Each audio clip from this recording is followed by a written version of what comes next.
हमारा आज का topic national problems of Pakistan. ठीक है, ये लेक्चर इसलिए इंपॉर्टेंट है बिकॉज इसके अंदर हमने पाकिस्तान के जो ओवरऑल प्रॉब्लम्स हैं उनको डिस्कस करना है।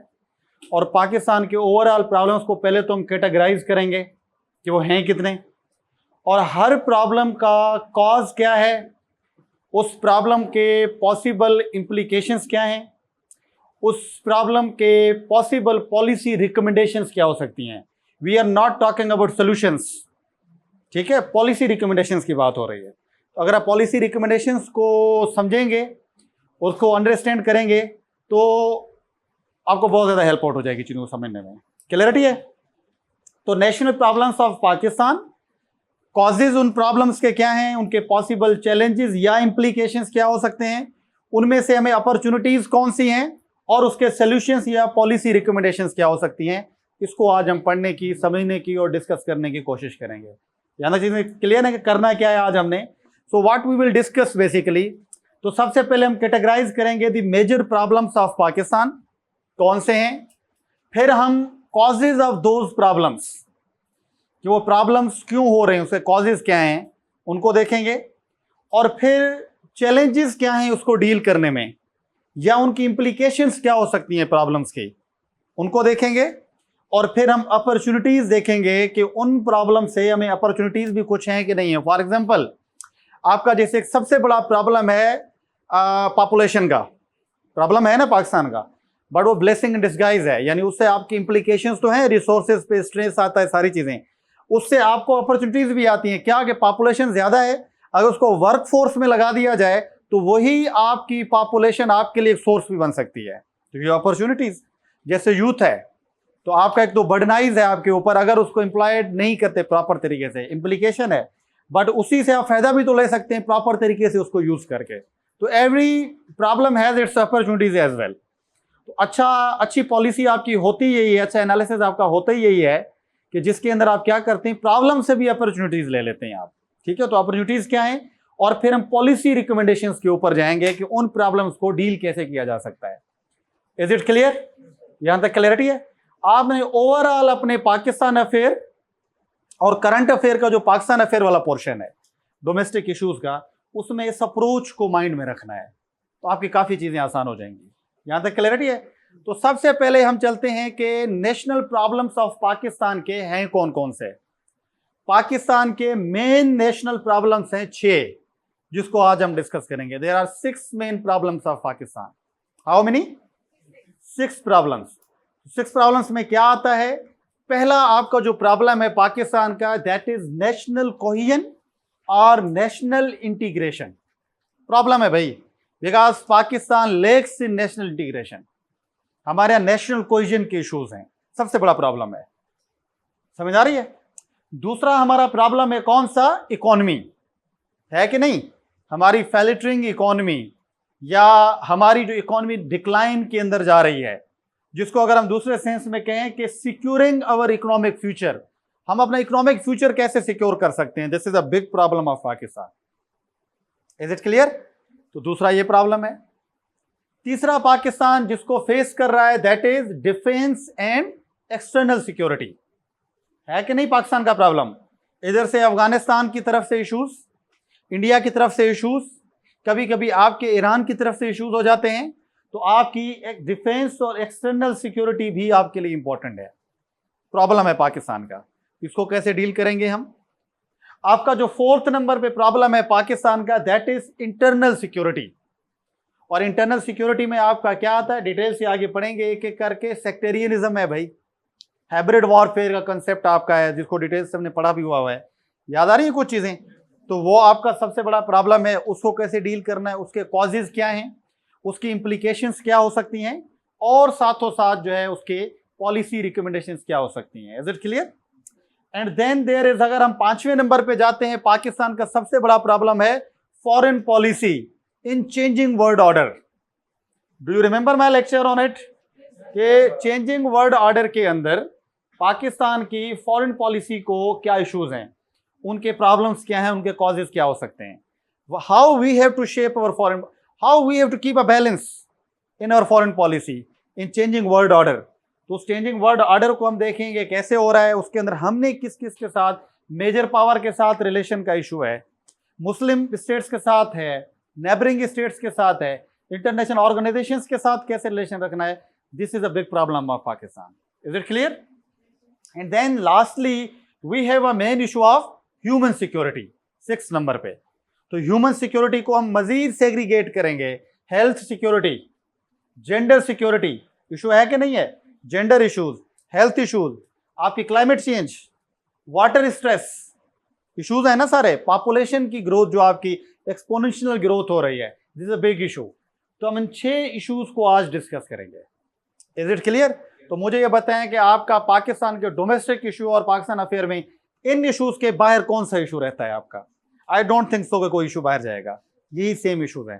तो इसलिए कह रहा था कि अगर आप इन इश्यूज को गौर से पढ़ेंगे, सुनेंगे, समझेंगे तो आपकी ओवरऑल एक अप्रोच बन जाएगी जिसमें आपको चीज़ें तैयार करने में आसानी हो जाएगी. यहाँ तक क्लैरिटी है? समझ आ गई ये चीज़ें? अभी हम देखते हैं कि ये जो इश्यूज हैं हमारे, हमने क्या करना है इसके अंदर.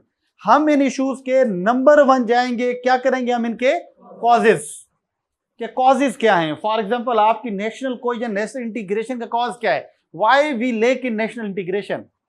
नेशनल कोहेजन के अंदर कौन से कॉजेज हैं, चैलेंजेस हैं हमें, कॉजेज. और फिर अगर ये कॉजेज हैं, ये प्रॉब्लम है, तो इस प्रॉब्लम से हमें चैलेंजेस क्या हैं या इसके इंप्लीकेशंस क्या हो सकते हैं. यानी अगर हम इसको डील करना चाहें तो चैलेंजेस क्या हैं, अगर डील नहीं कर सकते तो इसके पॉसिबल इंप्लीकेशंस क्या हो सकते हैं. तो हम हर प्रॉब्लम का इंप्लीकेशन देखेंगे या उसके कॉजेज और उसके बाद इंप्लीकेशन देखेंगे या चैलेंजेस.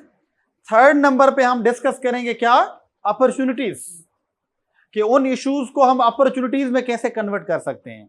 उससे कुछ अपॉर्चुनिटीज भी हमें मिल सकती हैं. For example changing world order आपके लिए एक इशू है, सबसे बड़ा है ना, अपॉर्चुनिटी भी है कि अगर आप अपने रिलेशन को बैलेंस बना देते हैं बिटवीन मेजर पावर्स कंपटीशन तो आपके लिए फायदा है.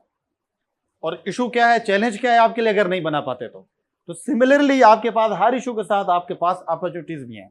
और लास्टली हम किसको डिस्कस करने की कोशिश करेंगे, पॉलिसी रिकमेंडेशंस को डिस्कस करने की कोशिश करेंगे कि ये 6 के 6 जो प्रॉब्लम्स हैं इनको डील कैसे किया जा सकता है, इनको रिड्रेस कैसे किया जा सकता है, इनको सॉल्व और रिजोल्व कैसे किया जा सकता है.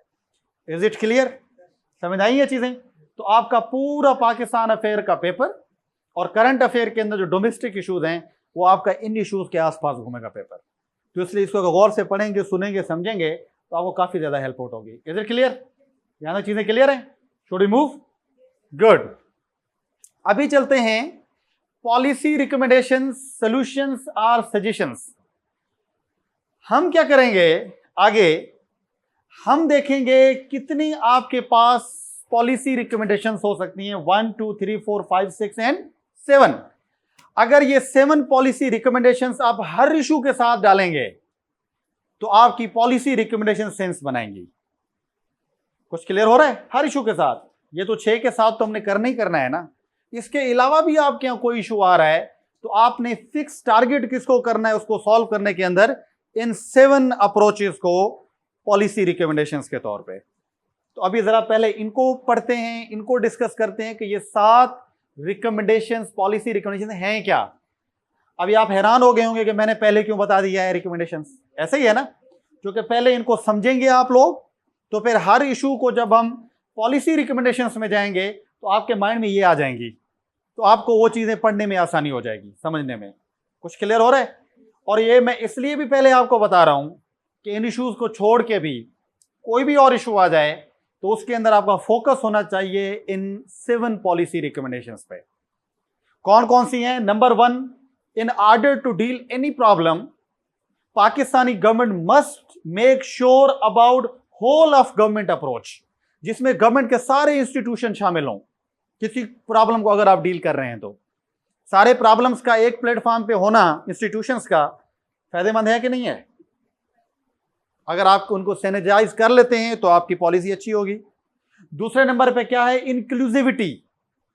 यानी आप जो भी पॉलिसी दे रहे हैं उसमें इंक्लूसिविटी होनी चाहिए. इंक्लूसिव से वर्ड निकला है, यानी कि सबको शामिल करें. All stakeholders should be on one platform. तो जितने स्टेक होल्डर्स को शामिल करेंगे तो आपकी पॉलिसी इतनी अच्छी बनेगी, है कि नहीं? ऐसे एंड सिमिलरली थर्ड नंबर पे क्या है, self confidence and resolve.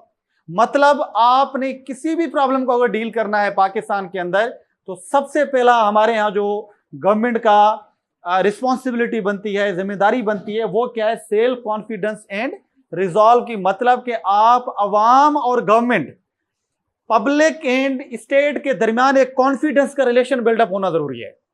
Unless और अनटिल आप ये रिलेशनशिप बिल्ड नहीं करते हैं, आप किसी भी प्रॉब्लम को डील नहीं कर सकते। तो ये जरूरी है। एंड देन देयर कम्स क्या, इंट्रोस्पेक्शन एंड प्रेगमेटिज्म। इंट्रोस्पेक्शन का और प्रेगमेटिज्म का मतलब ये होता है कि आप जब भी कोई नई पॉलिसी बना रहे हैं, तो पहले जो आपने पॉलिसीज बनाई थी उनकी इंट्रोस्पेक्शन होनी चाहिए।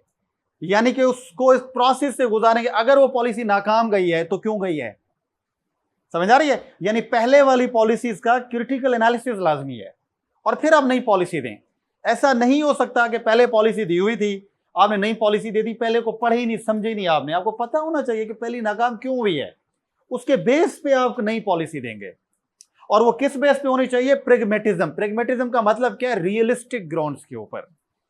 It should not based on ideal basis. वो किस बेस पे होनी चाहिए, realist, on the ground realities को देख के हमें पॉलिसी बनानी चाहिए, तभी आपकी पॉलिसी कामयाब होगी। ऐसे ही है। एंड देन देयर कम्स कौन सी, प्रोएक्टिवनेस। मैंने आपको बताया था, याद है, रिएक्टिवनेस और प्रोएक्टिवनेस। तो we need a foreign policy जिसके अंदर क्या होनी चाहिए, प्रोएक्टिवनेस होनी चाहिए। यानी कि आप इंतजार ना करें कि मसला होगा तो पॉलिसी बनाएंगे, उससे पहले आपकी अप्रोच तैयार होनी चाहिए। फॉर एग्जाम्पल पाकिस्तान के अंदर आजकल कौन से इश्यूज हुए हैं, फ्लड्स के इश्यूज हो रहे हैं, अभी हम तैयारियां कर रहे हैं कि करना चाहिए वो। प्रोएक्टिवनेस का मतलब ये कि आप साल पहले चीजें डील कर लेते, पहले सजेस्ट कर लेते कि अगर ये प्रॉब्लम इशू होगा, रिजॉल्व होगा और अकर होगा तो हम इसको इस तरीके से डील करेंगे। So this is called as proactiveness. And then there comes कौन सी, प्रायोरिटाइजेशन। यानी कि प्रायोरिटाइजेशन का मतलब क्या है कि आप अपनी पॉलिसीज को प्रायोरिटी पे रखें। हर प्रॉब्लम के साथ you have to put these approaches.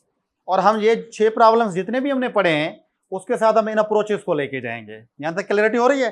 तो कौन कौन सी है, whole of government approach, inclusivity, then self confidence and resolve, then there is introspection and pragmatism, proactiveness, prioritisation and consistency. अभी एक एक चीज को करके मैं आपको बताता हूं थोड़ा सा ब्रीफ में, और फिर हम इश्यूज के ऊपर जाएंगे और उनके ऊपर भी जब सोल्यूशंस पे जाएंगे तो इनको कैसे यूज करना है। Is it clear? ओके। तो सबसे पहला क्या है आपका, होल गवर्नमेंट अप्रोच।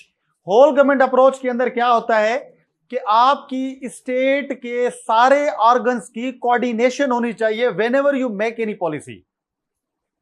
जब भी आप कोई पॉलिसी बना रहे हैं तो क्या होना चाहिए, स्टेट के सारे इंस्टीट्यूशंस की क्या होनी चाहिए, कोऑर्डिनेशन होनी चाहिए। यानी ऐसा नहीं है कि जुडिशरी अपना सोच रही है, एग्जीक्यूटिव अपना सोच रही है, लेजिस्लेचर का अपना ख्याल है, ब्यूरोक्रेसी इधर खड़ी हुई है। जब तक आपके सारे इंस्टीट्यूशंस की, स्टेट इंस्टीट्यूशंस की कोऑर्डिनेशन नहीं होगी, आपकी पॉलिसी कामयाब नहीं हो सकती। इसी के साथ साथ इसी के अंदर आता है कौन सा, inter departmental synergy is also important. With in department भी आपका कोऑर्डिनेशन होना चाहिए। अगर ब्यूरोक्रेसी है तो ब्यूरोक्रेसी के डिफरेंट डिपार्टमेंट्स हैं, उनके दरमियान भी कोऑर्डिनेशन होनी चाहिए, उनके दरमियान भी हार्मनी का होना लाजमी है। और दूसरा, आप अपने मैकेनिज्म्स को क्या करते रहें, रिव्यू करते रहें। ये आपकी कौन सी अप्रोच होती है, होल ऑफ गवर्नमेंट अप्रोच। यानी जिसके अंदर गवर्नमेंट के सारे इंस्टीट्यूशंस होने चाहिए। वो पॉलिसी हमेशा क्या होगी, अच्छी रहेगी। फॉर एग्जांपल आपकी पॉपुलेशन ग्रोथ प्रॉब्लम है ना, अगर इसको रिजॉल्व करना चाहते हैं तो आपकी पहले रिजोल्यूशन के अंदर, पॉलिसी रिकमेंडेशन के अंदर क्या होना चाहिए, होल ऑफ गवर्नमेंट अप्रोच। यानी गवर्नमेंट के सारे इंस्टीट्यूशंस क्या होने चाहिए, शामिल होने चाहिए, उनका कोऑर्डिनेशन होना चाहिए। कुछ क्लैरिटी हुई है? दूसरे नंबर पे क्या आती है आपकी, इंक्लूसिविटी। इंक्लूसिविटी का मतलब क्या है कि जब भी आप कोई पॉलिसी बना रहे हैं तो इसके अंदर क्या हो कि all segment of the society के कंसर्न्स को देखा जाए। क्या ख्याल है, इज इट मेकिंग सेंस? कि जब भी पॉलिसी बना रहे हैं तो सारी सेगमेंट सोसाइटी, यानी आप उसकी रिलीजियस सेगमेंट को देखें, एथनिक सेगमेंट को देखें। कुछ क्लियर हो रहा है? आप उसके साथ साथ आप माइनॉरिटीज को देखें, सब सेगमेंट को लेके आए। कुछ क्लियर हो रहा है? फिर जब आप पॉलिसी बनाएंगे तो पॉलिसी के ज्यादा चांसेस है कामयाब होने के। बट आप कर ये रहे हैं कि आप कोई पॉलिसी बना रहे हैं, सबको आपने कर लिया, मार्जिनलाइज एक पर्टिकुलर तबके को लेके उसका कंसर्न लेके आपने पॉलिसी बना ली है, तो अल्टीमेटली पॉलिसी ने क्या होना है, नाकाम होना है और फेल होना है। इंक्लूसिविटी का मतलब क्या है? इंक्लूसिविटी का मतलब यह है कि वाइल मेकिंग इन पॉलिसी आपने कंसर्न्ड सोसाइटी के सारे जो सेगमेंट है उनके साथ करना है, उनको समझना, उनको मिलाना है, उनको मद्देनजर रख के पॉलिसी बनानी है। Is it clear? Inclusivity clear हुई है? समझ आ रही है चीजें? गुड। तीसरे नंबर पे क्या होनी चाहिए? आपकी सेल्फ कॉन्फिडेंस एंड रिजॉल्व। मतलब क्या है? मतलब यह है कि एज अ नेशन के तौर पे आपकी जो इंटरनल और एक्सटर्नल चैलेंजेस हैं आपकी कंट्री के अंदर, आप उसके अंदर एक हेल्दी रिलेशनशिप कैसे क्रिएट करते हैं बिटवीन स्टेट एंड सिटीजन्स। जब तक आप स्टेट और सिटीजन्स के दरमियान एक हेल्दी रिलेशनशिप क्रिएट नहीं करोगे, आपकी जो पॉलिसी है वो नाकाम हो जाएगी। है कि नहीं ऐसे? यानी कि पॉलिसी बनी है जिसको आप लोग ओन ही नहीं कर रहे हो, तो मुझे बताएं पॉलिसी कहां पे कामयाब होगी? तो पॉलिसी तो अच्छी होती वही है जिसको पब्लिक क्या करे, ओन करे, पब्लिक उसको रिसेंट करे, पब्लिक उस पर पोजीशन दिखाए अपनी। तो ये क्या होता है? आपका सेल्फ कॉन्फिडेंस एंड रिजॉल्व, यानी ऐसी पॉलिसी हो जिसमें पब्लिक और स्टेट के दरमियान रिलेशनशिप कौन सा मेंटेन होना चाहिए? Healthy relationship. कुछ क्लियर हो रहा है यहां तक? एंड देन अब जब भी कोई पॉलिसी बनाए तो वो किस बेस पे होनी चाहिए? आपकी इंट्रोस्पेक्शन एंड प्रैग्मेटिज्म के बेस पे होनी चाहिए। मतलब क्या है इसका? कि it should be open to reexamining. कुछ क्लियर हो रहा है? यानी कि ओपन होनी चाहिए। ऐसा नहीं है कि पॉलिसी बना ली तो बस वो फुल एंड फाइनल पॉलिसी है, no, but rather it should be कैसी होनी चाहिए? ओपन टू री एग्जामिनिंग।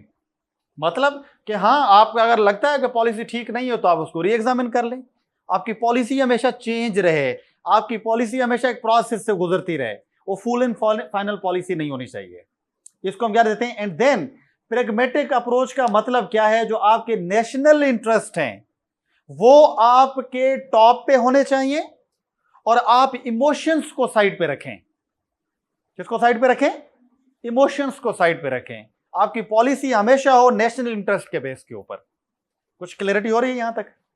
समझ आ रही है? यानी कि देखें ना, पॉलिसी के मैंने आपको याद है बताया तो दो टाइप्स होती हैं, एक होती है रेशनल, दूसरी कौन सी होती है? इमोशनल। तो प्रैग्मेटिज्म का मतलब क्या होता है? आपकी पॉलिसी बेस्ड ऑन रेशनैलिटी। ठीक है, प्रैक्टिकल बेसिस पे जब पॉलिसी बनाएं। समझ आ रही है? तो जब आप प्रैक्टिकल बेसिस पे पॉलिसी बनाते हैं तो आपकी पॉलिसी वही अच्छी होती है। कुछ क्लियर हो रहा है? समझ आ रही है चीजें? एंड देन, ठीक है, एंड देन देयर कम्स, कौन सा आता है आपका? प्रोएक्टिवनेस। तो प्रोएक्टिवनेस का मतलब क्या है? कि वो अप्रोच जो आपकी लॉन्ग टर्म स्ट्रेटेजिक थिंकिंग के ऊपर बिलीव करती हो। यानी ऐसा नहीं होगा अभी इशू हुआ है अभी पॉलिसी बना लो, नहीं, but the policy should be based on long term strategic thinking. यानी आप आज से 1 साल पहले की पॉलिसी बनाओ। अगर 1 साल के बाद ये चीज होती है तो हम उसको डील कैसे करेंगे? उसको हम कौन सी अप्रोच कहते हैं? प्रोएक्टिव कहते हैं। तो अगर प्रोएक्टिवनेस होगी आपकी पॉलिसीज में तो आपकी पॉलिसी इतनी ही अच्छी होगी, रिकमेंडेशंस इतनी बेहतर होंगी। को समझ आ रही है चीजें? क्लैरिटी हो रही है? और इसी के साथ साथ और क्या आता है आपका? प्रायोरिटाइजेशन। तो प्रायोरिटाइजेशन का मतलब क्या है? कि जो आपकी मोस्ट इंपॉर्टेंट अप्रोच है या आपके इंटरेस्ट हैं वो आपके टॉप के ऊपर होने चाहिए। आप सेकेंडरी और टर्शियरी अप्रोचेस और इंटरेस्ट को साइड पे रखें। पहले क्या होनी चाहिए? आपकी मोस्ट इंपॉर्टेंट चीज पहले होनी चाहिए। तो आप वो पॉलिसी बनाएं जो आपकी मोस्ट इंपॉर्टेंट इंटरेस्ट को पहले डील कर रही हो और बाद में बाकी की चीजें बनाए जाके। कुछ क्लैरिटी हो रही है? फॉर एग्जांपल करंटली पाकिस्तान को किस चीज पे फोकस करने की जरूरत है? ठीक है, आपकी इकोनॉमी पे, क्योंकि इकोनॉमी वल्नरेबल है आप लोगों की। तो आपकी अप्रोचेस पहले कोशिश करें कि इकोनॉमी को डील करें, बाद में उसके बाद सिक्योरिटी हो गई, ये सारी चीजें। तो आपकी सेकेंडरी टर्शियरी चीजें चल रही हैं तो बाद में हो, प्रायोरिटी पे वो होनी चाहिए जो आपका मेन प्रॉब्लम है। तो इसको हम क्या नाम देते हैं? Prioritization. And then there comes, कौन सी है आपकी? कंसिस्टेंसी। कंसिस्टेंसी का मतलब क्या है? कंसिस्टेंसी का मतलब यह है कि आपकी जो पॉलिसी है इट शुड बी कंटिन्यूड। यानी चाहे अच्छे वक्त हैं बुरे वक्त हैं, आपकी पॉलिसी कंटिन्यूड होनी चाहिए। ऐसा ना हो कि हर गवर्नमेंट, हर इंस्टीट्यूशन अपनी मर्जी के बेस पे उस पॉलिसी को चेंज करता रहे। अभी आ गई है तो एक गवर्नमेंट है तो चलती रहे, खत्म हो जाए फिर दूसरी। फॉर एग्जांपल पाकिस्तान में सबसे बड़ा मसला क्या रहा है आपकी, यही तो रहा है, इनकंसिस्टेंसीज पॉलिसीज रही हैं आपकी। अभी भी ऐसे ही है, पहले की हुकूमत की पॉलिसी डिफरेंट थी, अभी आई है तो वो डिफरेंट लेके आ गई है, कंसिस्टेंसी नहीं है पॉलिसीज के अंदर। तो यहां पे क्या है, कंसिस्टेंसी पॉलिसीज का होना लाजमी है। अगर ये 7 प्रॉब्लम, 7 आपकी रिकमेंडेशंस हर प्रॉब्लम के साथ ऐड करोगे तो वी कैन अज्यूम कि आपकी वो रिकमेंडेशन सेंस बनेगी। और ये सिर्फ यहां पे नहीं, जो भी प्रॉब्लम देख रहे हैं, जहां पे भी प्रॉब्लम आपको नजर आ रहा है, किसी भी टॉपिक को तैयार कर रहे हैं, तो जब भी आप उसके रिकमेंडेशंस के बेसिस पे जाएंगे तो आप किसके बेस पे करेंगे, इन 7 रिकमेंडेशंस के बेसिस पे चीजों को तैयार करेंगे। ये पॉलिसी वो, चाहे मैंने अभी आपको सेंटर प्रोविंस रिलेशन बताया, उसकी रिकमेंडेशंस आ जाएं तो हम इन्हीं 7 चीजों पे आप रिकमेंडेशन करेंगे कि whole of the government approach होनी चाहिए, कंसिस्टेंसी होनी चाहिए, प्रेगमेटिज्म होना चाहिए, को समझा रहे, प्रायोरिटाइजेशन होनी चाहिए उसके अंदर। कुछ क्लैरिटी हो रही है? जैसे 18th अमेंडमेंट का सेंटर प्रोविंस में बड़ा इशू चल रहा है, प्रायोरिटाइजेशन पे क्या होना चाहिए, मसला चल रहा है आपका फिजिकल और नेचुरल रिसोर्सेज पे, तो प्रायोरिटी क्या होनी चाहिए, फिजिकल और नेचुरल रिसोर्सेज, पहले इनको रिजॉल्व करो, उसके बाद बाकी बातें रखी जाएंगी। कुछ क्लैरिटी हो रही है? तो ये आपका एक पूरा एक होलिस्टिक चीज है जो आपको मैंने दी है। अभी सारी चीजें जब भी हमने पढ़नी है इस बेस के ऊपर पढ़नी है, और जब आपने तैयार भी करनी है तो किस बेस पे करनी है, इसी बेस पे करनी है। Is it clear? तो आपको पता चल गया 6 इश्यूज कौन से हैं, समझ आ रही है, उनमें क्या हमने पढ़ना है और उनको डील या पॉलिसी रिकमेंडेशन किन बेसिस पे करना है, यहां तक क्लैरिटी है? अभी चलते हैं, हम एक एक इशू को डिस्कस करते हैं और फिर हम उसको आगे पढ़ने की कोशिश करते हैं। तो सबसे पहला प्रॉब्लम पाकिस्तान का क्या है, नेशनल इंटीग्रेशन और नेशनल कोहिजन। कुछ क्लियर हो रहा है यहां तक? ठीक है, पढ़ाया नहीं है, क्लियर कैसे है? पाकिस्तान के जहां पे बहुत सारे इश्यूज हैं, उनमें से एक जो सबसे इंपॉर्टेंट इशू है वो कौन सा है आपका, the issue of national integration and national cohesion. है कि नहीं ये इशू? क्योंकि इससे पहले मैंने आपको सेंटर प्रोविंस रिलेशन पढ़ाया, आपने देखा है कि पाकिस्तान कौन सी सोसाइटी है, मल्टी एथनिक सोसाइटी है। तो मल्टी एथनिक सोसाइटी या poly ethnic society, heterogeneous societies के अंदर नेशनल इंटीग्रेशन के इश्यूज रहते हैं कि नहीं रहते हैं? ठीक है, तो आपके नेशनल कोहिजन के भी इशू रहते हैं कि आप नेशनल इंटीग्रेट नहीं हो पाते। कुछ क्लियर हो रहा है? तो पाकिस्तान इन प्रॉब्लम्स को कब से फेस करता आ रहा है, 1947 से लेकर, ऐसे ही है। और मैंने आपको डिसइंटीग्रेशन ऑफ ईस्ट पाकिस्तान पढ़ाया, उसका भी मेन रीजन क्या था आपका, नेशनल इंटीग्रेशन का इशू था, नहीं हो पाई तो आपसे डिसइंटीग्रेशन हो गई।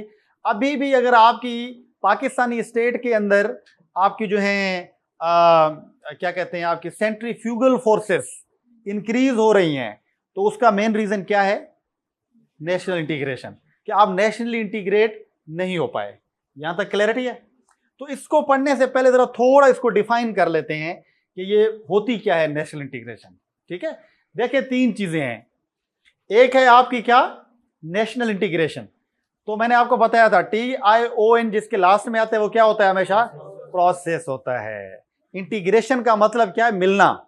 नेशनल इंटीग्रेशन मतलब कि आपकी स्टेट में डिफरेंट एथनिसिटीज होती हैं, जब वो प्रोसेस जिसमें वो डिफरेंट एथनिसिटीज अपनी डिफरेंसेस को खत्म करके एक आइडेंटिटी में खुद को इन्वॉल्व कर लेती हैं, this is called national integration. यानी कि आप ये डिफरेंसेस छोड़ दो, मैं सिंधी हूं, पंजाबी बलोची, बल्कि आपके यहां क्या होना चाहिए, यहां पे आई मैं पाकिस्तानी, मैं पाकिस्तानी हूं। इस प्रोसेस को हम क्या कहते हैं, इस प्रोसेस को कहते हैं नेशनल इंटीग्रेशन। मतलब ये एक प्रोसेस है जिसके अंदर आप कल्चरली, सोशली डिस्क्रीट में जुदा ग्रुप जो होते हैं, आपके कल्चरल, सोशल बहुत सारे डिफरेंसेस हैं, आप सारे डिफरेंसेस को क्या कर लेते हैं, खत्म करके आप एक आइडेंटिटी का खुद को हिस्सा बना देते हैं जब ये ग्रुप्स, तो उनको हम क्या कहते हैं, उस प्रोसेस को कहते हैं नेशनल इंटीग्रेशन। तो पाकिस्तान में इशू है कि नहीं है ये, it is still on going. कुछ क्लियर हो रही है? इसी के साथ साथ जब आगे जाते हैं तो एक और होता है प्रोसेस जिसे क्या कहते हैं आपका नेशन बिल्डिंग। अगर आपका नेशनल इंटीग्रेशन हो जाए तो वहां से क्या चीज आगे जाती है, नेशन बिल्डिंग आगे जाती है। यानी आपकी स्टेट आपकी नेशन बिल्ड, यानी कि आप ये छोटे छोटे जो आपके डिफरेंसेस हैं उनको छोटे छोटे ग्रुप्स खत्म कर लेते हैं और एक नेशन के तौर पे खुद को क्या करते हैं, रिकग्नाइज कर लेते हैं। यानी अभी आप जाएंगे तो पाकिस्तान के अंदर सिंधी कहेंगे we are a nation, Balochi कहते हैं हम भी एक कौम है भाई, ऐसा ही है ना, सरेकी भी कहते हैं हम कौम है। बट आपका नेशन बिल्डिंग के अंदर क्या होता है कि छोटी छोटी आपकी जो आइडेंटिटीज हैं आप उनको क्या करते हैं, फेड अवे हो जाती हैं और आप खुद को कन्वर्ट कर लेते हैं किसके अंदर, एक लार्जर आइडेंटिटी के अंदर। उसको हम क्या नाम देते हैं, नेशन बिल्डिंग का नाम देते हैं। आगे आ रहा है क्या है कि इट कंस्ट्रक्टिंग और स्ट्रक्चरिंग अ नेशनल आइडेंटिटी, क्या है, identity using the power of the state, यानी nation building aims at unification of the people within the state so that it remains politically stable and viable in the long run. आपके अपनी culture language होनी चाहिए, बिल्कुल होनी चाहिए, but वो language और वो कल्चर आपका आपकी मेन नेशनल आइडेंटिटी से सुपीरियर नहीं होना चाहिए, बल्कि क्या होना चाहिए, इन्फीरियर होना चाहिए। आपकी पहली प्रायोरिटी हो मेन नेशन को कहने की, उसके बाद अपने नेशन को और अपने कल्चर को आप प्रिजर्व करें। इसका हरगिज ये पर्पज नहीं होता कि आप अपना कल्चर आइडेंटिटी को क्या कर लें, भुला दें, खत्म कर दें, नो। हाँ, प्रायोरिटी किसको देते हैं आप, अपने मेन जो नेशनल आइडेंटिटी है उसको देते हैं। तो क्या पाकिस्तान आज तक एक कौम बन पाई है? अभी तक जो पाकिस्तान का सबसे बड़ा प्रॉब्लम है that is identity crisis. We are in identity crisis, पता ही नहीं रुक पा रहा। यानी यहां पे डिफरेंट नेशंस हैं, छोटे छोटे एथनिक ग्रुप्स हैं, वो कहते हैं कि वी आर अ नेशन, तो पाकिस्तान का नाम या पाकिस्तानी आइडेंटिटी तो पता नहीं कहां पे रह गई है। सबसे बड़ा प्रॉब्लम है पाकिस्तान का। कुछ क्लैरिटी हो रही है, समझ आ रही है? तो इसका मतलब क्या होता है, इसका मतलब ये होता है कि ये कैसे पॉसिबल होती है, तीन तरीके से पॉसिबल होती है नेशन बिल्डिंग। सबसे पहले कैसे है कि जहां पे आप कौन सी सोसाइटी बना लेते हैं, टॉलरेंट सोसाइटी। ये आप डिफरेंसेस नहीं रखते, सिंधी पंजाबी बलोची का मारना धारना नहीं, टॉलरेंट, एक्सेप्ट करते हैं दूसरे को, रिकग्नाइज करते हैं दूसरे को। दूसरा क्या खासियत होती है, जिसमें आपकी इक्वल डिस्ट्रीब्यूशन ऑफ रिसोर्सेज होती है, कि जब आप रिसोर्सेज को इक्वली डिस्ट्रीब्यूट कर लेते हैं तो छोटी छोटी जो आइडेंटिटीज होती हैं वो आपकी एक मेन आइडेंटिटी के अंदर आ जाती हैं, जो उनको पता होता है उनके साथ कोई भी डिस्क्रिमिनेशन नहीं होगी। तारीख में तो होती रही है, आपने देखा है ईस्ट पाकिस्तान क्यों डिसइंटीग्रेट हुआ था, उसमें बहुत सारे रीजन थे। एक रीजन इक्वल डिस्ट्रीब्यूशन रिसोर्सेज था कि नहीं था, बिल्कुल था। और तीसरा आपके पास क्या होता है, लैंग्वेज, कि जब आप एक सिंगल यूनिटरी लैंग्वेज को क्रिएट नहीं कर पाते, तो पाकिस्तान से पैदा होते ही हमें कौन सा इशू आया था, लैंग्वेज का आया था, जिसके ऊपर जो है मसाइल हुए। तो अगर आप सिंगल आइडेंटिटी के लिए क्रिएट करना है तो ये तीन चीजें इंपॉर्टेंट होती हैं। यहां तक क्लैरिटी हो रही है, समझ आ रही है? और तीनों चीजों में पाकिस्तान क्या कर रहा है, फिलहाल लैग कर रहा है कि नहीं ऐसे? और तीसरा आपकी एक कंसेप्ट है जिसे कहते हैं स्टेट बिल्डिंग। क्या कहते हैं, स्टेट बिल्डिंग। जब आपकी नेशनल इंटीग्रेशन हो जाए तो उससे क्या जन्म लेती है, आपकी नेशन बिल्डिंग। तो नेशन बिल्डिंग हो जाए तो फिर क्या होता है, आपका स्टेट बिल्डिंग। तो स्टेट बिल्डिंग का मतलब क्या होता है कि आपका इंफ्रास्ट्रक्चर और जो इंस्टीट्यूशंस हैं स्टेट के, आप उनको बेहतर बनाने की कोशिश करते हैं। कुछ क्लैरिटी हो रही है, समझ आ रही है? मैंने आपको बताया था, याद है कि how motorways has created have become a source of national integration. जो कि मोटरवेज बने, इंफ्रास्ट्रक्चर डेवलप हुआ है, कनेक्शंस हुए हैं, परसेप्शंस चेंज हुए हैं आपके, तो आप एक यूनिटी के अंदर आ रहे हैं। 18th अमेंडमेंट का सबसे बड़ा फायदा क्या था, सबसे बड़ा फायदा यही हुआ है कि उसने आपकी नेशन बिल्डिंग के अंदर क्या प्ले किया है, पॉजिटिव रोल प्ले किया है। जो कि पहले आपकी एक पर्टिकुलर सूबों की डोमिनेंसी थी, अभी वो खत्म हुई है, तो अभी सूबे खुद को ऑटोनमस समझ रहे हैं। तो जहां से क्या चीजें हुई है, आपकी इक्वल डिस्ट्रीब्यूशन ऑफ रिसोर्सेज हो गई है, जिससे सूबे अपनी उस जो सेंट्रीफ्यूगल टेंडेंसीज हैं उनको खत्म करके किस तरफ आ रहे हैं, आहिस्ते आहिस्ते नेशनल इंटीग्रेशन और स्टेट बिल्डिंग की तरफ मूव कर रहे हैं। तो आपका फ्यूचर बड़ा पॉजिटिव नजर आ रहा है कि नहीं है? ऐसा कुछ क्लियर हो रहा है, समझ आ रही है इस बात की कि नेशनल इंटीग्रेशन और नेशनल कोहेजन हमारा इशू है। So now here arises a question and that is, causes क्या है फिर इसके, क्यों हम नेशनल इंटीग्रेशन के प्रोसेस को अचीव नहीं कर पाए, व्हाई, क्या मसाइल हैं हमारे यहाँ? तो अगर हम इस बात को देखने की कोशिश करते हैं तो हमें पता चलता है कि सबसे पहला जो मकसद रहा है जिसकी वजह से हमने नेशनल इंटीग्रेशन की पॉलिसीज को हमने अचीव नहीं किया, दैट वाज क्या थी? सेंट्रलाइज्ड गवर्नमेंट पॉलिसीज थी कि नहीं थी? रिसेंटली पहले लेक्चर में पढ़ा है आपको, सेंटर वर्सेस प्रोविंशियल डिबेट, याद आ रही है आप लोगों को? उसमें पॉलिसीज किसकी चली थी? सेंटर की। और वो कौन सी पॉलिसीज थी? सेंट्रलाइज थी या नहीं थी? बिल्कुल थी। फॉर एग्जांपल मिसाल दे मुझे कोई सेंट्रलाइज पॉलिसी का। Very good, 1 unit, 8th amendment, capital का चेंज करना, कॉन्स्टिट्यूशन को एबॉलिश करना, वो सारी क्या थी? आपकी सेंट्रलाइज गवर्नमेंट पॉलिसीज थी, जिसकी वजह से आपकी नेशनल इंटीग्रेशन रुकी। बिल्कुल ऐसा ही है अमेंडमेंट्स के अंदर। दूसरा रीजन क्या है आपके यहां? दूसरा रीजन है आपका non serious attitude of ruling elite. रहा है कि नहीं रहा है? बताया आप लोगों को कैसे हालात थे जब पाकिस्तान के इनिशियल प्रॉब्लम्स रहे हैं, कितने वजीर आज़म आए गए और अपनी मर्जी से सारे काम करते रहे। स्टेट का तो किसी को ख्याल नहीं था, अपने मकसद के लिए सारी बातें होती रही हैं। तो दूसरा आपके पॉलिटिकल एलीट का रोल रहा है जो कि नॉन सीरियस था, इलेक्शन ही नहीं करवाए। तीसरा आपका क्या रहा है? Lack of leadership. आपने कोई लीडरशिप ही नहीं मिली पाकिस्तान को अनफॉर्चुनेटली। 2 लीडर्स थे, एक था आपका कैद आजम और दूसरा लियाकत अली खान। एक 48 में वफात पा गए, दूसरे 50 में आई थिंक, ऐसा ही है 51 में, तो वो वफात पा गए। तो आपके पास लीडरशिप नहीं थी जो सबको यूनाइट कर सके, तो जिसकी वजह, और जिसमें सूबों का एतबार भी हो, किसी पे भी नहीं था, तो आपका इस वजह से नेशनल इंटीग्रेशन नहीं हो पाई। और फोर्थ रीजन क्या हुआ है आपका? Unequal distribution of resources. Pakistan की तारीख में ऐसे ही रहा है और हमने देखा है, उसका एनालिसिस किया है, जिसपे शेख मुजीब का वो कोटेशन भी आपको मैंने बताया था। तो ये रीजन रहा है। और पांचवी क्या चीज रही है? External support. किया है कि नहीं आपके दुश्मनों ने? किया है ना। जब आपके वल्नरेबल पॉइंट्स थी तो उनको आज तक कर रहे हैं। 5th जनरेशन वारफेयर पढ़ाया था ना आप लोगों को, उसके अंदर क्या पता था? जो सिविल उसकी डोमेन थी, वो कैसे उसको एक्सप्लॉइट कर रहे हैं ताकि ये प्रॉब्लम मजीद बढ़े और पाकिस्तान में नेशनल इंटीग्रेशन प्रॉपर तरीके से ना हो पाए। कुछ क्लैरिटी हो रही है? समझ आ रही है चीजें? इशू तो है, कॉजेज समझ आए। ये है जिसकी वजह से आप मसाइल में जाते हैं। किसी भी स्टेट में नेशनल इंटीग्रेशन के इश्यूज होते हैं। समझाऊं इसको? सबसे पहला क्या होता है कि प्री कन्फ्लिक्ट स्टेज होती है, यानी कोई कन्फ्लिक्ट नहीं है, सारे मजे से रह रहे हैं। जैसे पाकिस्तान 47 से पहले था, ठीक थी ना सारी चीजें। होता क्या है फिर आप स्टेट कुछ पॉलिसीज बनाती है। क्या बनाती है? स्टेट कुछ पॉलिसीज बनाती है। वो पॉलिसीज क्या क्रिएट करती हैं?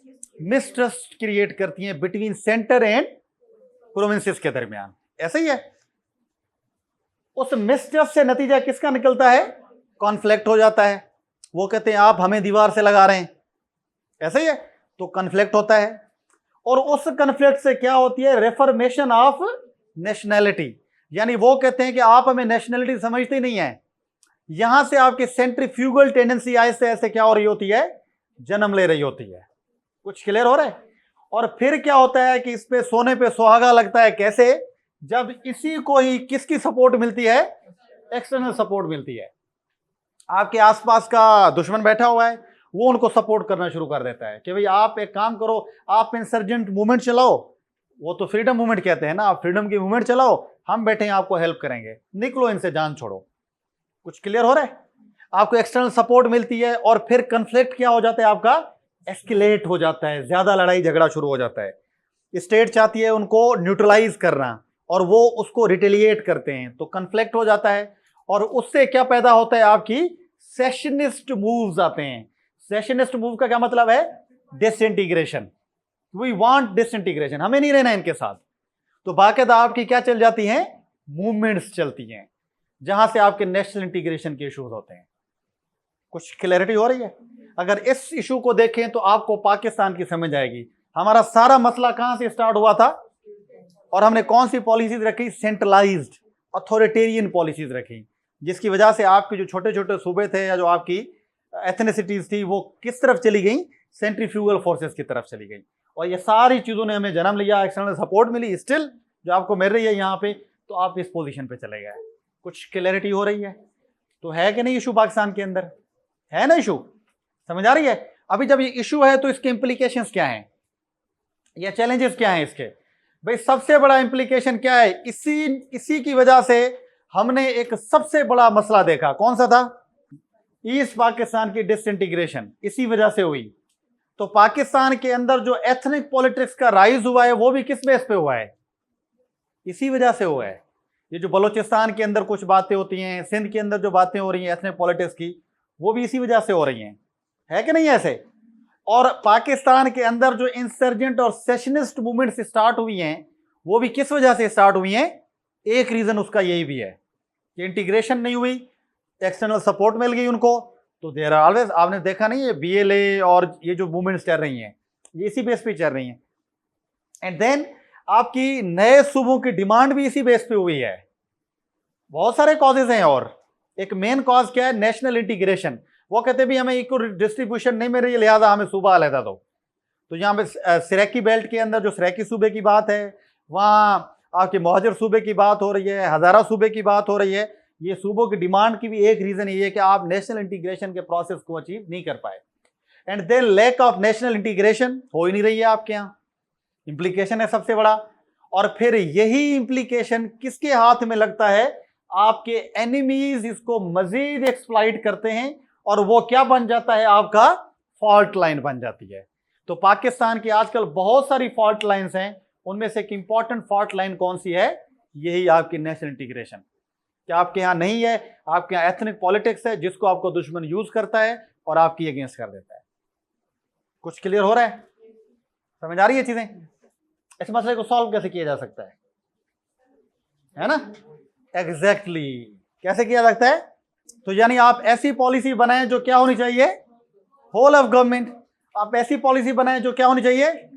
कैसी पॉलिसी बनाएं? कैसी पॉलिसी बनाएं? इस वजह से मुझे बताएं अच्छी पॉलिसी बन सकती हैं। You can recommend a good policy. दे सकते हैं कि नहीं दे सकते? ऐसे ही है। चलो थोड़ी सी हेल्प कर देता हूं मैं आप लोगों की। तो क्या है आपकी सबसे पहले हमें किस चीज की जरूरत है? अगर इस मसाइल को हल करना है तो किसकी जरूरत है? Preserving our identity. किसको प्रिजर्व करने की जरूरत है? आइडेंटिटी को। मतलब कि पाकिस्तान में पेट्रियोटिज्म को फोस्टर करने की जरूरत है। और वो आपका पेट्रियोटिज्म कैसे आ सकता है? जब कल्चरल और लैंग्वेजिस्टिक डाइवर्सिटी को एक्सेप्ट करोगे। करना चाहिए कि नहीं करना चाहिए? अब मार्जिनलाइज ना करो, आप इसको ब्लेसिंग के तौर पे लो, हमें इसको कर्स के तौर पे नहीं लेना चाहिए। आपने तारीख में देखा नहीं है, अभी आपको बताया है क्या किया था हमने ईस्ट पाकिस्तान के साथ? उनकी लैंग्वेज को सप्रेस किया ना। मैंने आपको बताया था रविंद्रनाथ टैगोर की वो थी सेलिब्रेशंस थी, मना की हमने, नहीं करने दी। लैंग्वेज को हमने साइड पे किया तो नतीजा क्या देखा आप लोगों ने? खत्म हो गया ना। पर जब 1973 के अंदर मैंने देखा भुट्टो ने जब ये इजाजत दी कि लैंग्वेजेस को अडॉप्ट करो, तो आपने देखा कि कैसे वो टेंडेंसीज आहिस्ते आहिस्ते क्या हो गई? डिफ्यूज होती गई, कम होती गई। तो हमें कल्चरल और लैंग्वेजिस्टिक डाइवर्सिटी को एक्सेप्ट करने की जरूरत है। And we can promote interfaith harmony and minority rights. Minority rights को प्रोटेक्ट करने की जरूरत है, इंश्योर करने की जरूरत है, इंटरफेथ हार्मनी को प्रमोट करने की जरूरत है। And then we should believe on equal opportunities irrespective of caste, creed, religion. कोई भी हो, पाकिस्तान के अंदर क्या होनी चाहिए? आपकी इक्वल डिस्ट्रीब्यूशन होनी चाहिए। अगर आप ये कर दें तो आप इस मसले को रिजॉल्व कर सकते हैं कि नहीं कर सकते हैं? It is possible and it is practical. हम कर सकते हैं इसे। तो पहला तो यह है कि आवर नेशनल आइडेंटिटी को प्रिजर्व करना है। दूसरा क्या पर्पज है जिसके जरिए हम इसको बेहतर बना सकते हैं? That is ensuring unity and stability. And how it is possible? It is possible only through one mean, and that is क्या? कि strong federation through democratic strengthening. Federalism Pakistan के लिए इनविटेबल है। जितना फेडरलिज्म को मजबूत बनाओगे, आप सेंटर प्रोविंस रिलेशन बेहतर होंगे, तो आपकी नेशनल इंटीग्रेशन का प्रोसेस क्या होगा? बेहतर होगा।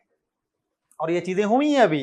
फॉर एग्जांपल पाकिस्तान में जैसे बॉर्डरवेज वगैरह बने हैं, इंफ्रास्ट्रक्चर डेवलप हुआ है, तो आपकी नेशनल इंटीग्रेशन को भी हेल्प आउट हुई है। नई ट्रेडिशंस डेवलप हुई हैं। फॉर एग्जांपल वजीर आजम बनेगा पंजाब से, ऐसा ही है ना।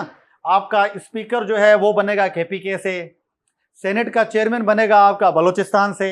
इस तरीके आप क्या करते हैं, आप सारे सूबों को क्या दे देते हैं, रिप्रेजेंटेशन दे देते हैं। जब रिप्रेजेंटेशन देते हैं तो आपके रिलेशन बेहतर होना शुरू हो जाते हैं।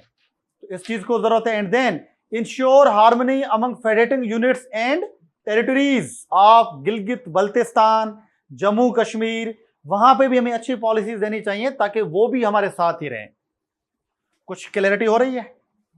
तो फेडरेशन आपके लिए अल्टीमेट मीन्स है इसको ठीक करने के लिए। यहां तक क्लियर है? ठीक है। एंड आपकी जो लास्ट चीज है जिसको आप डील कर सकते हैं, that is making public service responsive. इसका मतलब क्या है कि you should adopt a model of good governance. अगर आपके पास गुड गवर्नेंस नहीं है तो आप नेशनल इंटीग्रेशन के प्रोसेस को अचीव नहीं कर सकते। तो आपका मसला तो गुड गवर्नेंस पे आ जाता है ना। रिसोर्सेज की डिस्ट्रीब्यूशन प्रॉपर क्यों नहीं हो पाती है? Because of good governance. कुछ क्लियर हो रहा है? तो गुड गवर्नेंस इज इंपॉर्टेंट। और इसके अलावा इंपॉर्टेंट क्या है आपका? Promote devolution. डेवोल्यूशन को दूसरा नाम हम क्या देते हैं? Local governance. ज्यादा देखिए पाकिस्तान के अंदर लोकल गवर्नेंस के सिस्टम को बेहतर बना दो ना, आपके काफी मसले खत्म हो जाएंगे। कुछ क्लियर हो रहे? एंड लास्टली क्या है कि आपकी ट्रांसपेरेंसी और अकाउंटेबिलिटी होनी चाहिए। और ये सारी चीजें किसके जरिए पॉसिबल हैं? E governance. ई गवर्नेंस आ जाए तो ऑटोमेटिकली ट्रांसपेरेंसी आ जाएगी और अकाउंटेबिलिटी आ जाएगी। काफी मसाइल का हल आप रेड टेपिज्म से बच जाएंगे। जब रेड टेपिज्म से बच जाएंगे तो करप्शन से बच जाएंगे। अकाउंटेबिलिटी होगी तो आप मामलात को सही तरीके से डील कर सकते हो। यहां तक क्लैरिटी हुई है? तो नेशनल इंटीग्रेशन क्या है, उसके कॉजेज क्या हैं, उससे हमारे इम्प्लीकेशंस क्या हो रहे हैं और उसको पॉसिबल वे से रिजॉल्व कैसे किया जा सकता है। Is it clear?